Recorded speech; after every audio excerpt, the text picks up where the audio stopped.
se externalizó, es decir, salió de España y fue a parar a manos de las grandes compañías extranjeras cuyas sedes estaban en Londres, en París o en Berlín, al menos aquí se promovió un primer desarrollo en cuanto al empleo, en cuanto a los suministros, en cuanto a lo que hoy llamaríamos efectos colaterales o beneficios inducidos.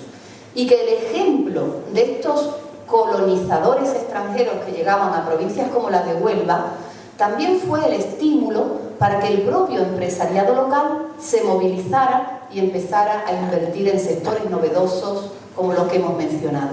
la banca, la minería, el comercio de exportación, la pesca. Es decir, que pudo derivarse de esto una pérdida de beneficio, pero también una especie de efecto mimético que empezó a crear un primer tejido local, un primer tejido productivo propio, en el que ya los protagonistas pasarían a ser los empresarios. Bueno, me gustaría también plantear de otra manera que la figura de Guillermo Sundin no solamente es interesante por sí misma, sino también por la gente que la rodeó. Aunque muchos de ellos pasan también por ser grandes desconocidos, si viéramos a Sundin como en una especie de fotografía con los que fueron sus compañeros económicos, sus familiares, sus amigos en la Huelva de finales del siglo XIX, nos encontraríamos con figuras tremendamente curiosas, probablemente cada una de ellas dignas de tener su propia biografía.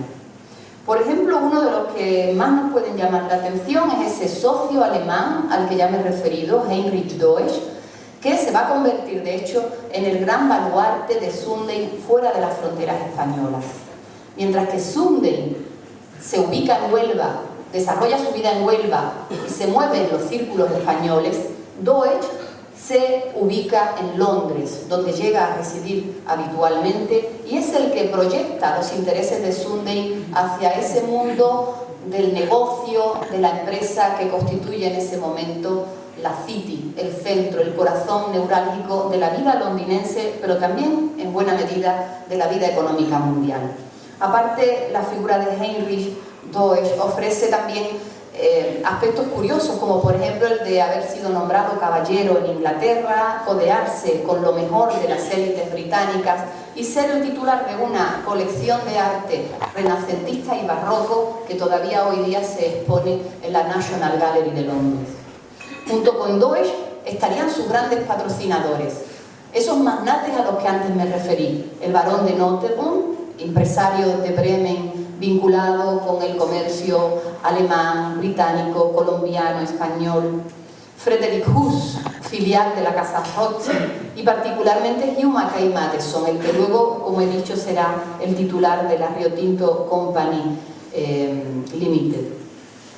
También otros compañeros alemanes que viven en Huelva, por ejemplo el banquero Gustav Brandt, al que el propio Sundin llama su primo, aunque no hay una relación de parentesco real, pero debía de haber una relación personal muy fuerte, y que permite a Sundin obtener créditos y préstamos para sus empresas procedentes de la banca Primavesi, situada en Amberes.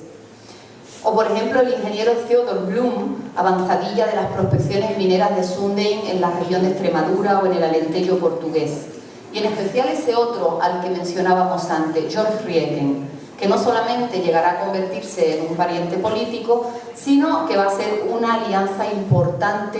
para la familia de Sundin y para sus desarrollos mineros. De hecho, esa empresa de Sundin, fundada en 1865,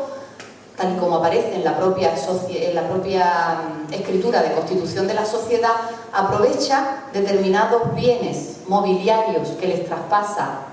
la empresa de George Rieken y una parte del capital en forma de préstamo de este mismo Rieken. Y por último podríamos mencionar todo un círculo de parientes verdaderamente curioso: el abuelo materno de Sundin, que vive establecido en esa zona de Amberes, Bremen, Anton Giese; su hermano Antonio, que desempeña más o menos las mismas funciones que Sundin, pero en Barranquilla, Colombia, y dedicado al negocio del tabaco; su sobrino Adolfo Sundin, un hombre que trabajará luego al servicio de la compañía de Rio Tinto, pero que es conocido en Colombia por su faceta de novelista y filólogo; o por ejemplo su suegro, Fernando de la Cueva y Cáceres, uno de los más importantes banqueros y políticos de la Huelva del siglo XIX. Un hombre estratégico porque, como he dicho, Sundin no va a entrar en la política, pero tendrá en un hombre también considerado como su suegro también un camino abierto para manejarse en ese laberíntico mundo de caciques y clientelas que constituye la Restauración española. Al margen de estas notabilidades, a mí me gustaría también señalar ese otro mundo invisible que rodea a Sundin, ese otro mundo anónimo en el que nadie descuella ni por sus colecciones de arte, ni por su fortuna, ni por sus influencias políticas, pero que uno se va encontrando a medida que reconstruye su biografía. Me refiero a todo ese entorno de la Huelva del siglo XIX, a esos pequeños propietarios mineros con los que él negociaba, a la gente que iba a su banco a pedir dinero, a la gente que contrataba en sus empresas. ¿Por qué no? A todos esos miles de onubenses que, según nos contaba el diario La Provincia del día 7 de agosto de 1903, se echaron a la calle para ver pasar por las calles su cortejo fúnebre.